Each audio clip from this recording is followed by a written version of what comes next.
afternoon, everyone. I hope you're keeping it real on this lovely Sunday afternoon. We're certainly keeping it real, and today we're on the Port River, specifically the north arm of the Port River.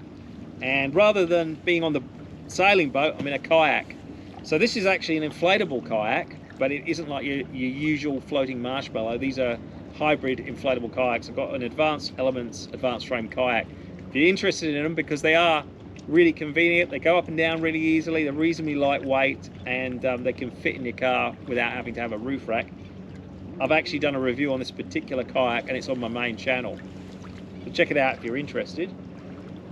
The Port River and the North Arm, best place to go if you're going to kayak around it, and this is where most of the tour operators go from, is the boat ramp on the far side of Garden Island. So you go near Torrens Island, you go over to the other side, you enter the water there, and it's really easy to get in and out. So from there, just basically keep turning right and you come across a series of wrecks.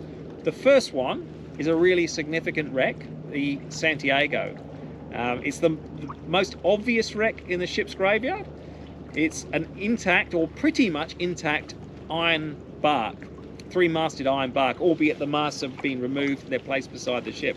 I've got an interest in this wreck because about 20 odd years ago, when I was a diving instructor, I did an article, I wrote it for Divelog Australasia, and I dragged my diving gear around, put it on, went around underwater, had a look, even got inside, had a look.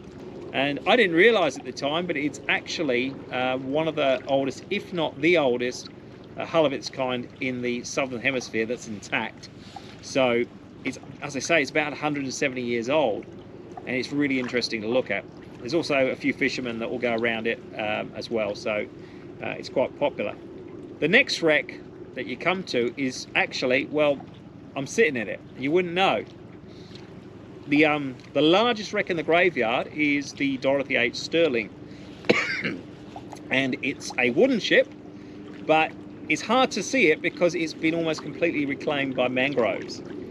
You will see it more obviously when the tide's out, but when the tide is up like it is, you can actually paddle in and float around inside it a little bit, which is kind of nice, and it's normally pretty calm. But this is the biggest ship, and then if you continue coming around to the right, you'll see a whole accumulation of wrecks that are parked up besides Garden Island. And there's a lot of them, there's a lot of names. You can get some paperwork if you're actually interested in learning a little bit about them. Do some searches on the internet, you'll find some information.